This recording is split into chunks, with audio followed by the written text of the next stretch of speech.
A carta de Tiago foi uma carta escrita, né, aos cristãos dispersos. Você pode ver aqui no início, Tiago, servo de Deus, do Senhor Jesus Cristo, as 12 tribos que se encontram na dispersão. Saudações. Então, eles estavam no meio de uma diáspora, não estavam na nação de Israel. O que era difícil para a nação de Israel não estar na sua terra.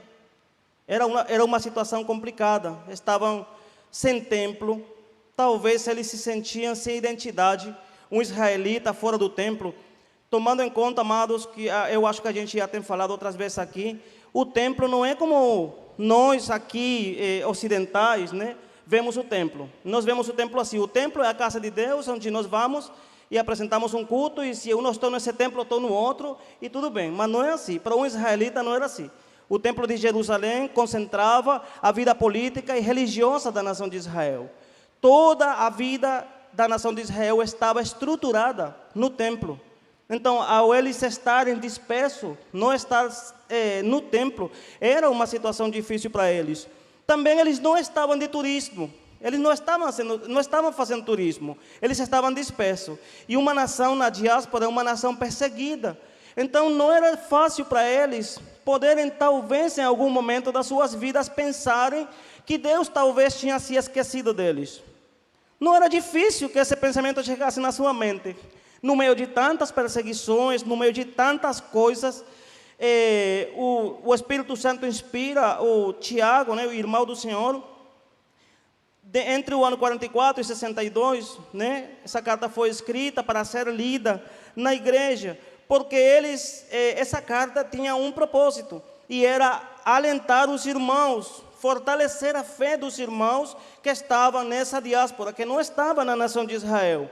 Então, para um israelita não estar na nação de Israel significava assim, como se eles tivessem perdido a identidade deles. Mas o Senhor não se esquece do seu povo, e Ele manda também essa carta para fortalecer a fé dos cristãos para esse momento. Tiago, ele aborda alguns temas, como, por exemplo, na carta toda, vocês vão ver temas como a fé sem obras, a acepção de pessoas, uso da língua para abençoar, importância da oração, de orar sempre, de perseverar na oração. A carta também fala sobre a fonte da sabedoria, também fala sobre as situações de riqueza e pobreza, que são transitórias na vida, fala da futilidade das riquezas, comparadas com a vida eterna. E já no começo da carta, ele inicia um espaço muito importante para explicar o propósito das provações, assim como fazendo uma diferença clara entre prova e tentação. Nós vamos fazer essa diferença essa noite, né? Porque o Espírito Santo teve a bem, né, fazer essa diferença clara, e nós vamos hoje tentar entender um pouco porque essas duas palavras, mesmo que apareçam juntas e mesmo que muitos se entendem como sendo tentação igual a prova, não é na concepção hebraica nem na concepção bíblica, tá certo? Então nós vamos ver hoje essa diferença. Também explica a origem do mal e faz um chamado para pedir sabedoria aos cristãos, compreendendo que a sabedoria provinha de Deus, né? Também o texto fala que todo o bom provém de Deus. Também fala de onde provém o mal. Então a carta de Tiago é uma carta muito prática e muito boa, de muita riqueza espiritual para nós hoje no tempo presente. Então, no versículo 5 ao 8, o apóstolo, né, ele fala sobre a necessidade de pedir a Deus sabedoria. Mas ele vem falando das provas. Por que ele sai com isso? Veja que ele diz assim, o versículo 4 diz assim: ora, a perseverança deve ter ação completa, para que sejais perfeitos e íntegros e em nada deficientes. Se, porém, alguém de vós necessita sabedoria, vê, parece como se ele estivesse saindo do fio da conversa, do fio do autor, porque ele vem falando das provas, aí diz agora que peça sabedoria. Mas sabedoria para quê? Porque ele pede sabedoria e, além do mais, diz que a sabedoria vem de Deus, ou seja, que eles não podiam pedir sabedoria de outra fonte, mas de Deus. Primeiro, sabedoria para entender quando somos provados e quando somos tentados. Segundo, para entender a origem das nossas tentações E sabedoria para não atribuir a Deus coisas que não provinham de Deus. E essa terceira é muito importante.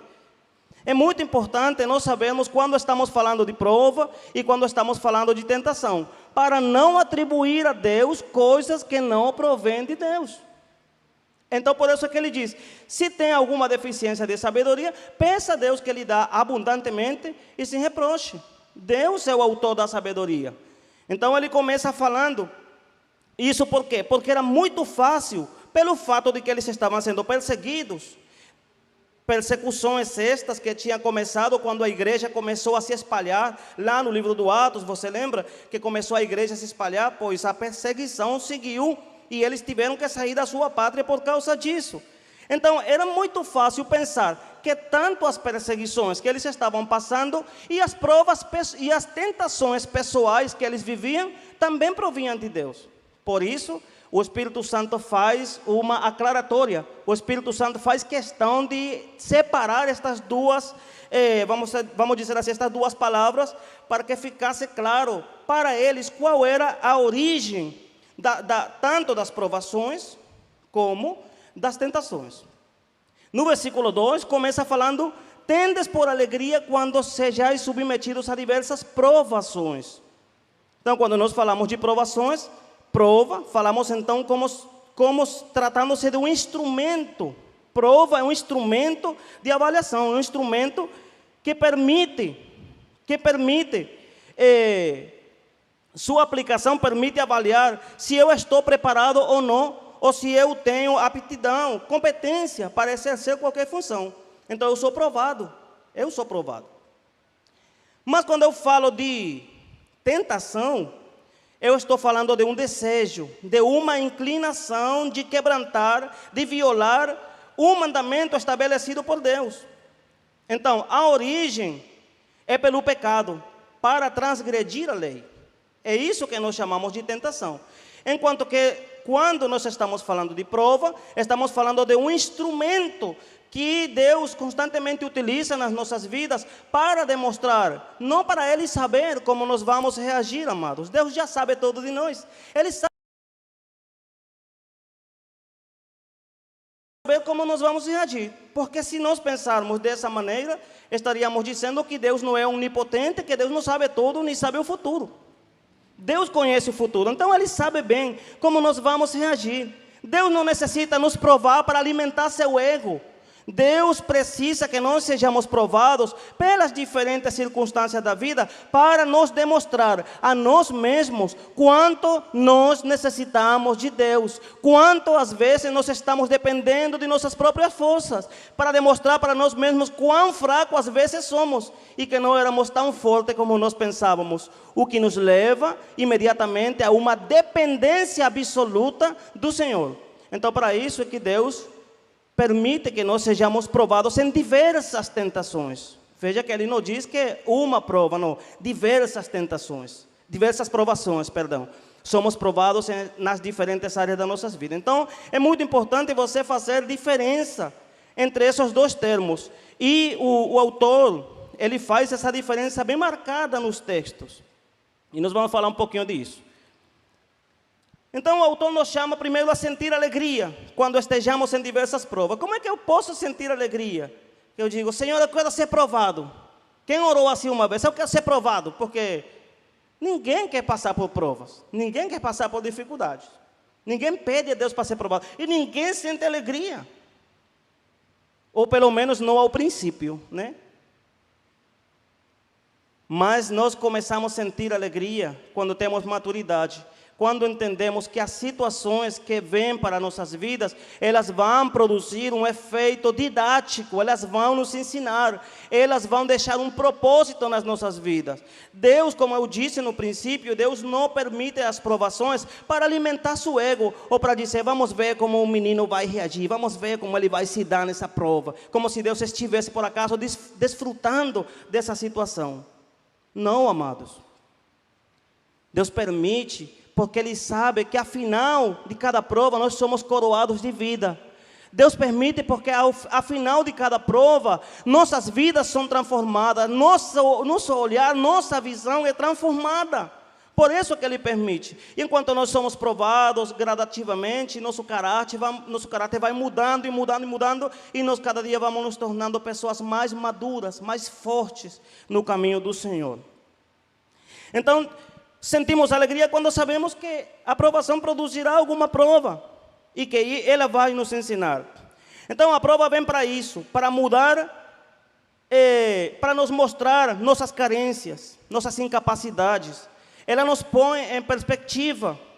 Ela nos mostra o que realmente somos. Um exemplo disso que eu estou falando é a vida de Pedro. Quando Pedro diz para o Senhor: Senhor, se é possível, eu darei minha vida por ti. Eu creio, amados, que Pedro dizia isso do profundo do seu coração. Eu creio, meus amados, que Pedro amava o Senhor. Eu acredito firmemente nisso. Que quando Pedro disse: Senhor, se é capaz, eu vou morrer contigo. Eu creio que Pedro estava dizendo isso, sabendo que ele amava realmente a Jesus.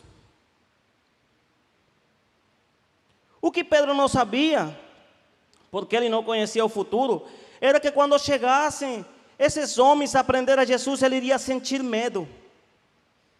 E o que fala Jesus? Em verdade, de verdade eu te digo, que antes de que o galo cantar, tu me terás negado 3 vezes. E não foi isso que aconteceu? Foi o que aconteceu. Mas quando veio a prova, Pedro realmente sentiu que não era tão forte como ele pensava. Não era tão forte como ele pensava. E o Senhor falou assim: Pedro, Satanás me pediu para ti se andar como trigo, mas eu tenho rogado a Deus para que não falte a tua fé. Veja que Jesus não rogou para que Pedro não seja aprovado. Rogou para que não faltasse a sua fé. Então, isso nos ensina que nós vamos ser provados. É uma constante na vida do cristão. E não é porque Deus manda as provações, como muitas vezes nós pensamos. É porque Deus me mandou essa provação. Nós vivimos num mundo, irmãos, que está influenciado pelo pecado. De uma ou de outra forma, nos vai alcançar a maldade. Nós vivimos e somos produto de uma série de circunstâncias. A gente não vive numa bolha. Não é assim que se vive o cristianismo. A Bíblia ensina no Hebreus capítulo 11, que houve muitos homens na Bíblia que morreram e não alcançaram em vida o que eles almejavam, o que eles desejavam. E que o mundo não era digno deles, porque Deus estava preparando uma coisa melhor para eles. Mas foram acerrados, foram mortos, andavam errantes nos caminhos, nas covas, foram crucificados cabeça para baixo, foram decapitados. Enfim, sofreram tribulações. A gente não é, por ser cristão, viver numa bolha como se a gente vive num mundo de fantasias, não, amados. Nós vivemos num mundo e somos produto de muitas circunstâncias. O que nós não podemos esquecer é que nossa cidadania não está aqui. Isso é um princípio que nós temos que levar durante a nossa vida. Mas nós vivemos nesse mundo. E a maldade desse mundo, de uma ou de outra forma, vai nos alcançar. Mas nossa cidadania não é daqui. Então é importante nós sabermos isso. E entender que é assim que Deus nos ajuda. Então Jesus, quando Pedro fala isso para Jesus, eu creio que foi com muita sinceridade. Mas depois, quando Pedro se viu no meio dessa situação, aqueles homens com espadas, com paus, com varapaus, com toda aquela circunstância, Pedro sentiu medo. Sentiu medo. E negou a Jesus 3 vezes. Então, Deus permitiu isso na vida de Pedro. Não foi Deus que provocou essa prova, mas ia acontecer, porque Pedro estava nesse mundo. E o Senhor não deixou Pedro sozinho. Depois da ressurreição, se apareceu para ele e falou 3 vezes para Pedro: Pedro, tu me amas? Senhor, eu te amo. Pedro, tu me amas? Senhor, tu sabes que eu te amo. E o Senhor Jesus sabia do amor profundo que Pedro tinha por ele, irmãos. Mesmo que ele tinha falhado nessa prova. Mesmo que tinha negado nesse momento difícil. Então, é muito importante nós sabermos isso.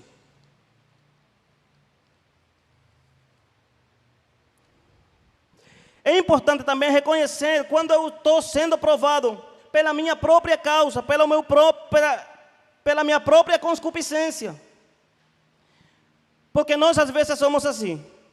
Tomamos decisões erradas, não consultamos a Deus, fazemos conforme a nossa vontade muitas vezes e arranjamos problema para o futuro. E quando estamos em prova, dizemos assim: é de Deus que eu esteja assim. É Deus que está me provando. Ô irmão, realmente é Deus? Ou realmente é que por minha mala decisão, minhas más decisões, eu entrei numa situação, Deus não vai deixar de estar comigo, mas não podemos atribuir a Deus uma coisa que não provém dele. Eu lembro que uma vez, eu tinha uma irmã na igreja, ela adoeceu e eu fui visitar ela. E ela me começou a contar, disse: irmão, veja, eu acho que Deus, é de Deus que esteja aqui. Eu fiquei assim: é de Deus que esteja. É de Deus, é de Deus. Assim, eu fui orar por ela e ela começou a falar, me contar, né? Porque aqui eu vi a necessidade, aqui eu acordei a necessidade, a verdadeira realidade. A gente vive uma vida, ela começou a contar que a gente vive uma vida só pensando na gente, mas tem tanta necessidade. Aqui eu tive oportunidade de orar por fulano e orei. Ele me começou a contar. No final eu disse: glória a Deus, irmã, terminou a visita. Aí eu disse: pois irmã, Deus abençoe, glória a Deus, eu vou embora. A irmã me falou: pastor, mas o senhor não vai orar por mim? Eu disse: irmã, se eu oro por você, eu vou tirar você da vontade de Deus. Deus me livre. Eu disse assim para ela, né? Eu disse brincando, porque eu sabia que ela ia reagir. Porque ela está dizendo que ela está aí pela vontade de Deus. E eu vou orar para tirar ela da vontade de Deus. Deus me livre de orar por você. Eu não... Aí depois eu expliquei, irmã, assim, veja. Uma coisa é que nós às vezes, Deus permite certa circunstância. Outra coisa é dizer que Deus trouxe você para cá, que Deus adoeceu você para você estar aqui. Não é assim que Deus não anda pelo mundo adoecendo as pessoas. Deus não anda pelo mundo quebrando o pé das pessoas para ensinar. Isso não é a forma de Deus. Agora você está aqui e Deus permitiu. Glória a Deus. Talvez é a única forma que você, seu ego, seu caráter, sua vida... Porque quando às vezes nós estamos nessas situações, irmão, quando estamos doentes, nós baixamos a cabeça. Muitas vezes baixamos a cabeça. Então Deus disse: agora eu vou poder falar contigo. Mas não posso dizer que Deus me levou para o hospital para me ensinar, irmão. Isso está atribuindo a Deus uma coisa que não. Eu disse: não vou orar por você não. Deus me livre eu tirar você da vontade de Deus. Aí ela ficou rindo: pastor, você sempre com suas coisas. Mas é verdade, irmãzinha. Afinal, depois eu orei por ela assim, né? Aí depois falei com ela brincou comigo, eu orei por ela assim. Mas eu fiz entender para ela que não é assim. A gente não pode estar atribuindo a Deus, às vezes, as ciladas que às vezes nós mesmos produzimos. Se eu tomo uma decisão nesse presente, meu futuro vai ser afetado. Eu não posso dizer: foi Deus que permitiu. Foi Deus que me colocou nessa para me ensinar. Não é bem assim, às vezes não é bem assim.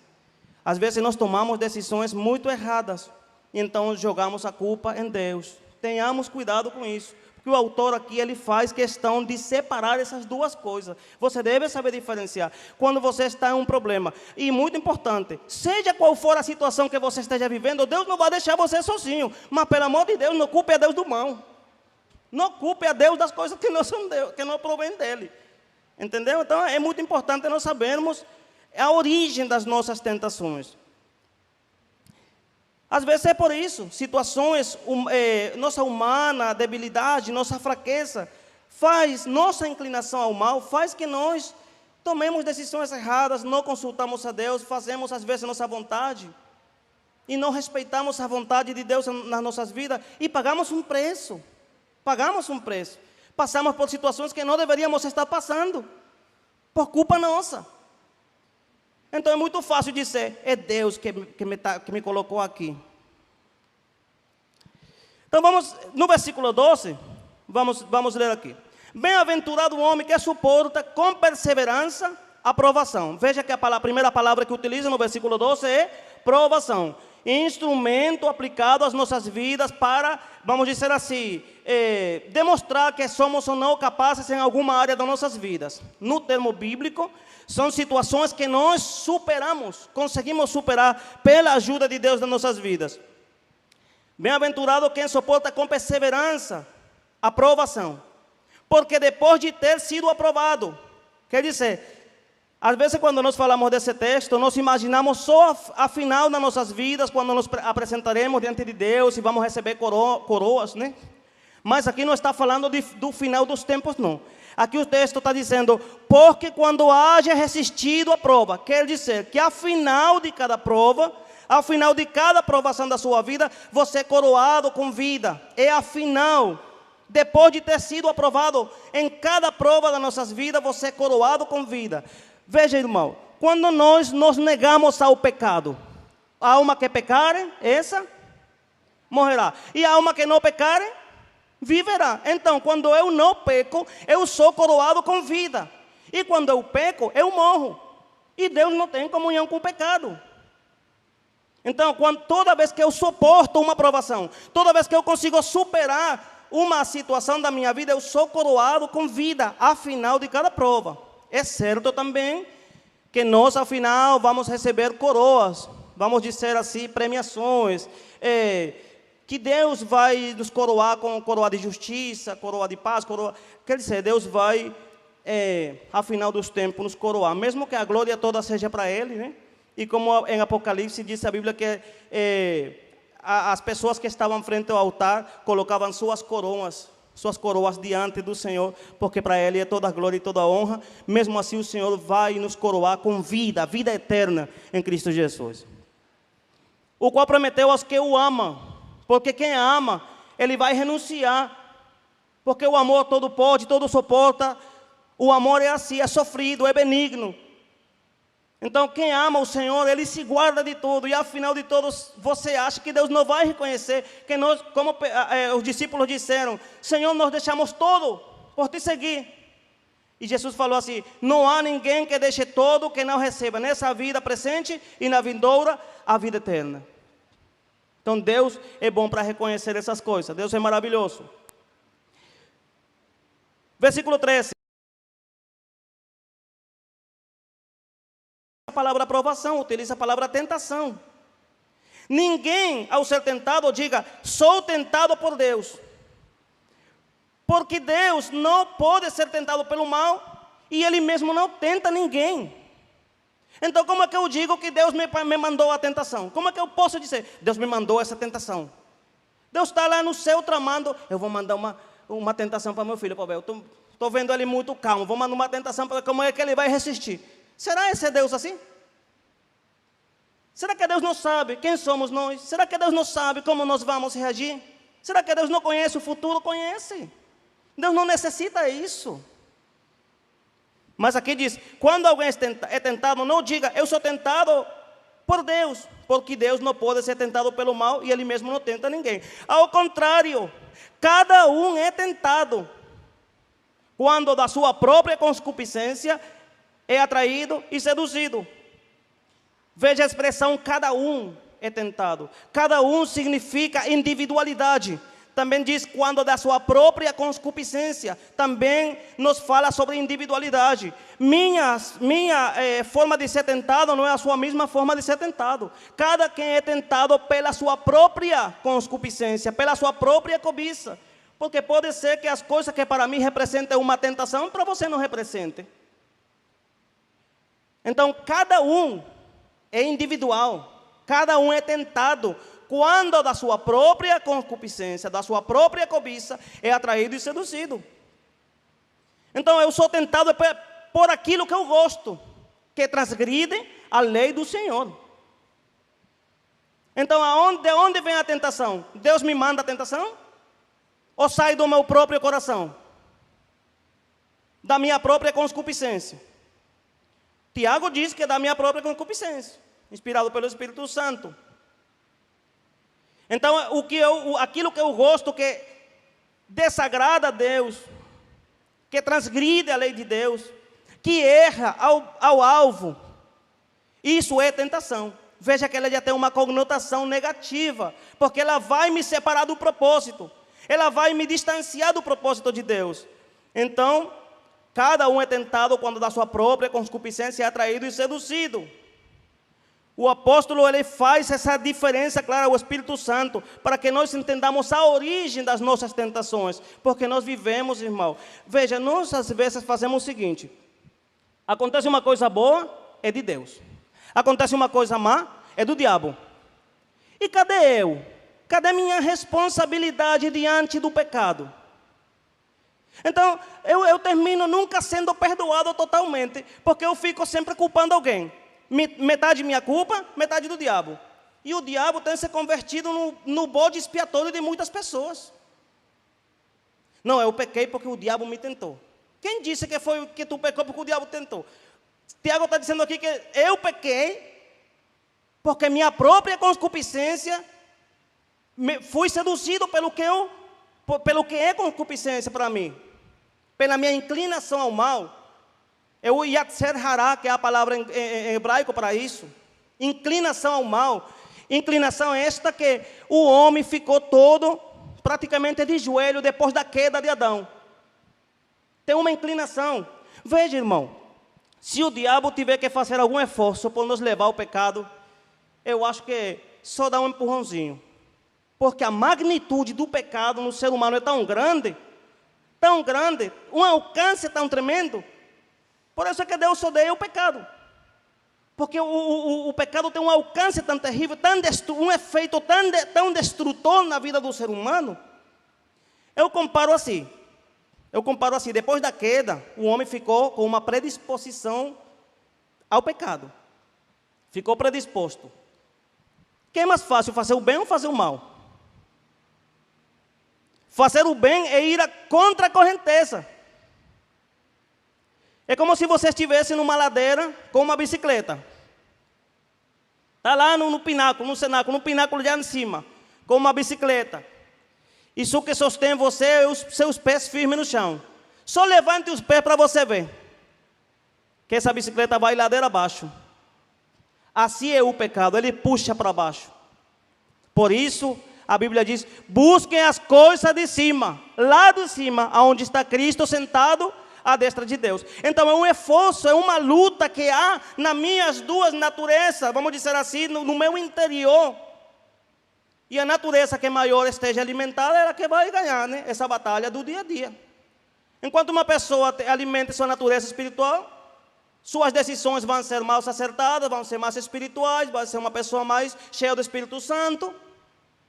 Enquanto as suas decisões estejam voltadas, estejam sendo puxadas para baixo, né, pela carne, pela nossa humana fraqueza, pela nossa humana debilidade, então nós vamos tomar decisões menos acertadas cada dia, vamos viver cada dia mais longe da presença do Senhor.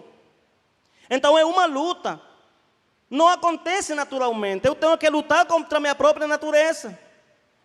Quando chega insultando você, chega insultando e dizendo um monte de palavras para você, você tem que ter domínio do seu caráter. Porque se você deixar seu caráter, se você deixar seu eu florescer, as dimensões e alcance do pecado são catastróficas na sua vida.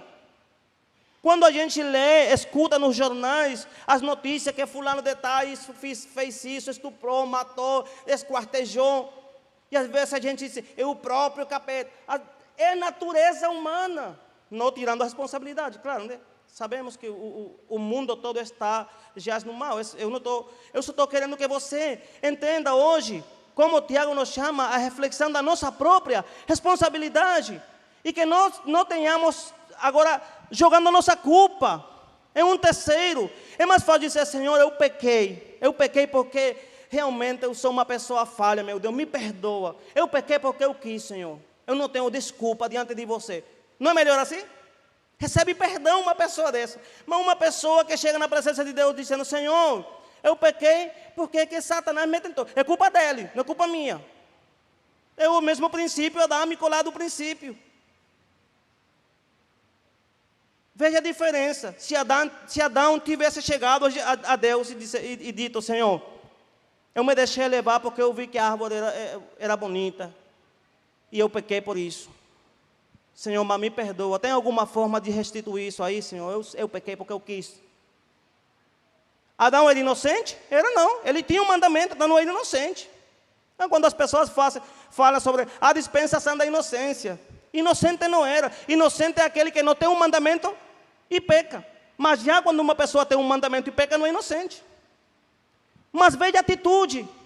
Se Adão tivesse tomado uma atitude diferente, a história talvez seria outra. A gente diz assim, talvez Deus tenha um domínio de todo e sabe tudo, né? Mas a atitude é equivocada. Nós temos que ter uma atitude de responsabilidade diante do pecado. Aqui está dizendo que a tentação não provém de Deus. Então, de onde provém? Eu não sou o que estou dizendo. Ele disse assim, ele disse aqui que ele vem da nossa concupiscência, quando somos atraídos e seduzidos, e então quando peco, a alma que pecar, essa morrerá, então produz morte. E depois diz, não vos enganeis, meus amados irmãos, toda boa dádiva e todo dom perfeito são lá do alto, descendo do Pai das luzes, em quem não pode existir variação ou sombra de mudança. Então, porque tu está culpando a Deus das tuas tentações. É a vontade de Deus isso? Não, por isso o autor ele faz uma diferença marcada entre o que é prova, que tem um caráter didático, e entre o que é tentação, que é a iniciativa da carne de transgredir o mandamento do Eterno. É isso que eu devo me tocar. Agora,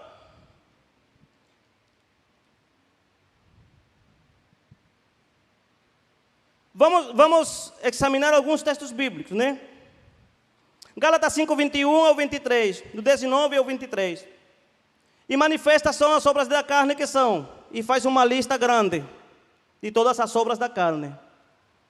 Se você aquele instrumento que é colocado no cavalo, aquele freio, lá no meu país se chama de rienda. É aquela rienda que aperta, né, a boca assim do cavalo, não sei os nomes direito, mas que faz que ele frear quando tem que frear, ir para a direita e tal.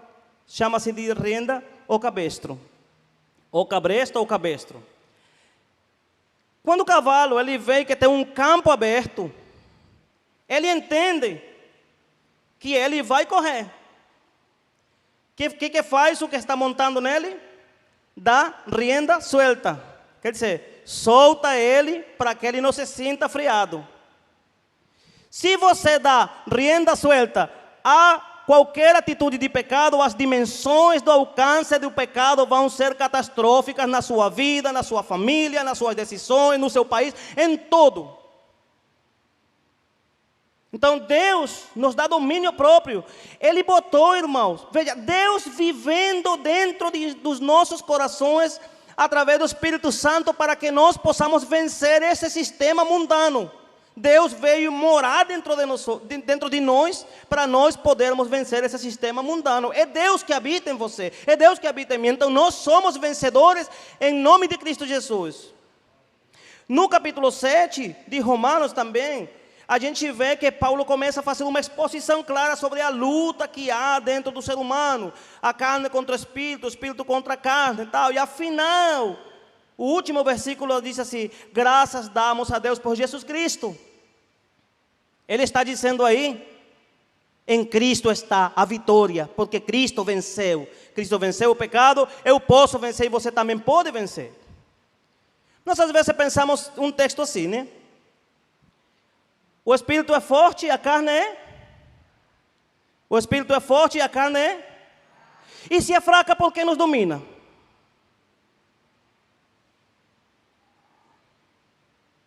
O espírito, veja bem, o espírito é forte e a carne é fraca. E se é fraca, por que nos domina? Nós temos que ter consciência, amado, da nossa responsabilidade do pecado, do alcance. É porque a carne é fraca. Mas não é muito fraca não, porque domina. Então, o problema nosso, irmãos, que nós estamos enfilando nossas baterias de luta de maneira errada. Porque nós estamos disparando para fora. Quando o primeiro inimigo nosso é nossa própria natureza carnal que está dentro de nós. É nosso eu. E hoje você não vê crentes fortes como Paulo. Eu digo por mim mesmo, e eu acho que cada um de nós também temos nossas fraquezas. É porque nós estamos enfilando nossas armas de luta para fora. E Jesus falou isso. Que é o que Jesus falou lá no capítulo 7 de Marcos? Quando ele vinha e começou a comer espigas no dia de repouso. E ele foi chamado a atenção dos anciãos. Porque estava quebrantando a lei. Porque estava quebrantando as tradições. Se Jesus tivesse quebrantado uma lei, era crucificado imediatamente. Então Jesus não podia quebrantar a lei, porque senão não tivesse sido Cristo. Jesus nasceu, viveu, morreu na lei. E depois que venceu e ressuscitou, agora disse, agora eu trago a graça para vocês. Então Jesus não descumpriu a lei. Eles reclamaram porque Jesus estava descumprindo uma tradição dos anciãos. Aliás, Jesus sim se lavou as mãos. Tu comes sem se lavar as mãos? Se lavou as mãos. Só que, na tradição dos anciãos, eles tinham mandamentos que eles diziam que Deus, lá no Monte Sinaí, Deus não somente deu uma lei escrita, as tábuas da lei, senão que Deus também passou para eles uma lei oral, o qual eles se sentiam com a autoridade de impor leis, porque eles diziam que Deus tinha dado para eles essa autoridade. Então eles tinham, eles chamavam de midrash, ou midrashins, que era a interpretação rabínica de anciãos, que tinha para o tempo de Jesus o mesmo valor da lei. Então Jesus não quebrantou a lei. Só que eles diziam assim, eles pegavam, quando eles iam para a praça, eles temiam de se juntar com algum gentil, de se tropeçar com algum gentil, porque os gentios eram tidos como porcos. Então, para isso, eles inventaram o lavamento das mãos 7 vezes. Então, Jesus lavou as mãos, sim, só que não lavou 7 vezes. E, aliás, eles tinham que falar assim.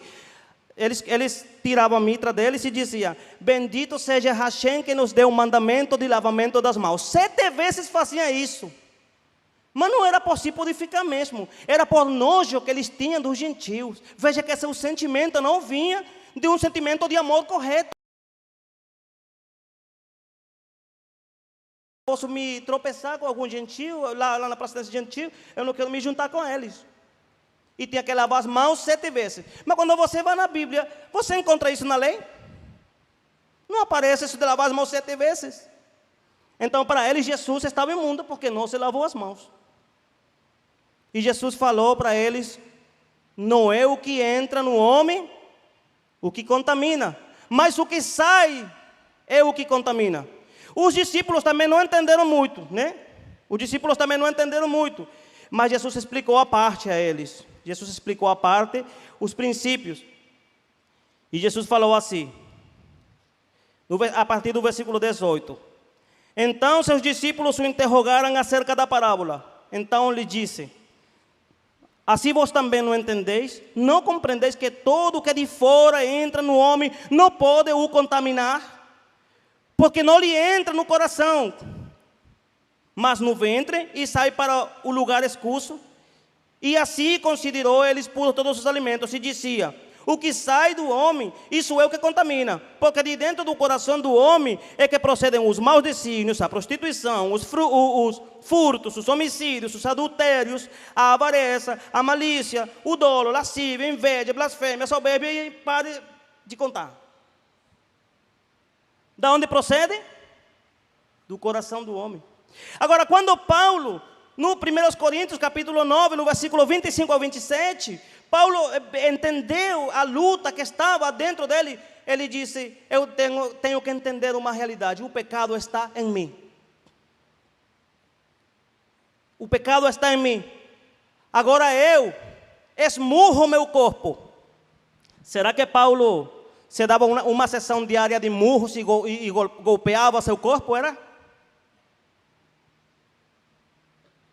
Porque o texto diz, eu esmurro meu corpo, não seja que eu também seja eliminado.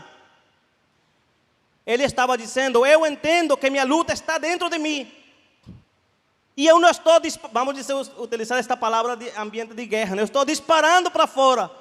Eu disparo para mim, para meu ego, para meus próprios sentimentos. Porque quando eu começo a vencer meu próprio inimigo, eu vou ser uma pessoa com autoridade no inferno. Aonde você se levantar, e você é uma pessoa de testemunho, você é uma pessoa que se guarda do pecado, você tem autoridade até no inferno para você falar das coisas de Deus. Mas quando você é uma pessoa que não dá testemunho, que peca e não se arrepende, você não tem autoridade nenhuma.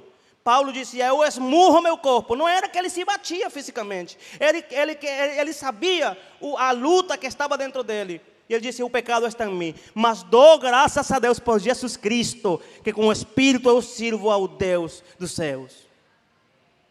Nós vencemos em nome de Jesus, porque Ele está conosco. Mas é importante, amados, Jesus reconheceu que estava dentro da natureza humana. Tiago reconheceu que estava dentro da natureza humana. O apóstolo Paulo reconheceu que estava dentro da natureza humana o mal. Nós temos que começar primeiro, antes de estar imaginando esse mundo dualista. O bom de Deus, o mal do diabo. O bom de Deus, o mal do diabo. O diabo tem a culpa. Vamos pensar assim, Senhor, eu quero trabalhar no meu caráter. Eu quero trabalhar na minha vida. Eu quero começar a vencer meu orgulho. Eu quero começar a vencer minha raiva. Eu quero começar a vencer as paixões que me inclinam ao mal, porque eu não quero me separar do Senhor. Vamos pensar assim, e você vai ver como Deus vai começar a produzir em você o fruto do Espírito, que é amor, gozo, paz, paciência, benignidade, bondade e fé. É isso que Deus quer de nós, para que tenhamos uma igreja madura, não uma igreja que esteja pensando em fantasias, uma igreja madura, que trabalhe no seu caráter, que quando insulte você saiba controlar sua língua. Que quando fale mal de você, como Jesus, quando era humilhado, sem causa, Jesus não respondia a palavra. Nós temos um exemplo de Jesus. Amados, é o que Deus quer para esse presente nas nossas vidas. Vamos pensar primeiro, vou vencer meu eu. Primeiro vou vencer meu eu. Vou dar lugar a Deus na minha vida. Vou dar lugar a Deus na minha vida, no meu caráter. Vou abrir as portas do meu quarto. Vou abrir, como eu sempre digo, nós somos cristãos e somos salvos sim. Mas o que nos impede às vezes uma vida de total vitória é que nós temos áreas de catividade em nossas vidas, em nas quais não temos dado a Deus o controle total dessas áreas. Mas se você hoje sai daqui dizendo, Senhor, eu quero que Tu tome o controle total da minha vida, Deus vai tomar o controle total da sua vida. Ele vai entrar nessas áreas escuras e Deus vai começar a produzir uma transformação na sua vida, que você vai se tornar uma pessoa de testemunho, de autoridade, uma pessoa de Deus e uma pessoa forte no poder do Espírito Santo. Que Deus nos abençoe.